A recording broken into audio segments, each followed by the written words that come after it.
आलू की फसल पर एनपीके घुलनशील खाद का महत्व। एनपीके यानी नाइट्रोजन, फास्फोरस और पोटास का हमारी आलू की फसल पर क्या महत्व है। यदि किसान भाई एनपीके का सही अर्थ समझ जाएंगे तो यकीन मानिए कि उपज उत्पादन बढ़ाने में काफ़ी ज़्यादा आसानी हो जाएगी। और हमारे किसान भाइयों को जानना बहुत ही ज़रूरी है कि आलू की फसल पर एनपीके घुलनशील खाद कब, कितनी मात्रा पर और कौन सी स्टेज पर कौन सी एनपीके घुलनशील खाद की आवश्यकता होती है। तो हम इजीली सरल शब्दों में, सरल भाषा में समझाने वाले हैं कि एनपीके घुलनशील खाद आलू की फसल पर कब और कितनी मात्रा पर देना चाहिए, जिससे हमारी आलू की फसल पर रिजल्ट दिखाना तुरंत चालू हो जाए और लंबे समय तक हमको रिजल्ट मिले। आप देख रहे हैं एडवांस एग्रीकल्चर यूट्यूब चैनल। मैं हूं आपका दोस्त शिव कुमार। चलिए शुरू करते हैं। एक प्लांट की ग्रोथ, विकास, बढ़वार के लिए 17 पोषक तत्वों की आवश्यकता होती है, जिसमें से 3 सबसे ज़्यादा महत्वपूर्ण हैं। 3 पोषक तत्व जिसमें सबसे ज़्यादा महत्वपूर्ण हैं नाइट्रोजन, फास्फोरस और पोटास।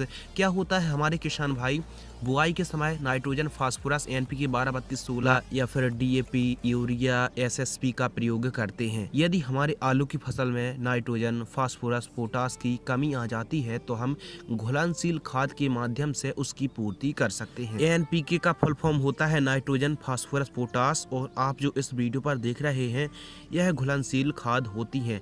वनस्पतिक अवस्था में यानी वेजिटेटिव ग्रोथ के लिए हमको नाइट्रोजन की आवश्यकता पड़ती है, जबकि जब जड़ों का विकास हो रहा हो तो उस समय फास्फोरस की, और जब कंद बन रहे हों तो उस समय पोटास की सबसे ज़्यादा ज़रूरत पड़ती है।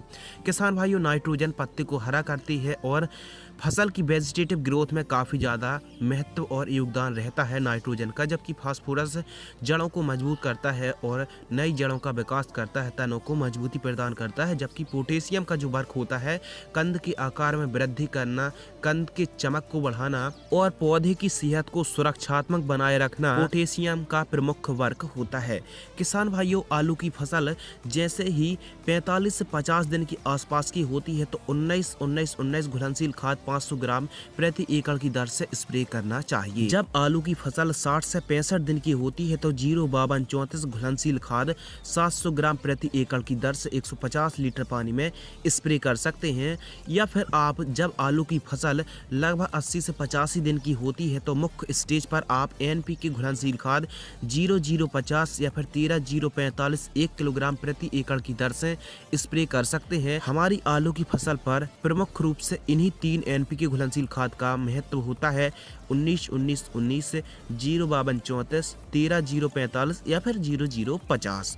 तो वनस्पतिक स्टेज में नाइट्रोजन की आवश्यकता पड़ती है, जब कंद बन रहे होते हैं तो उस समय फास्फोरस की आवश्यकता होती है और मुख्य स्टेज पर पोटेशियम की सबसे ज़्यादा ज़रूरत पड़ती है।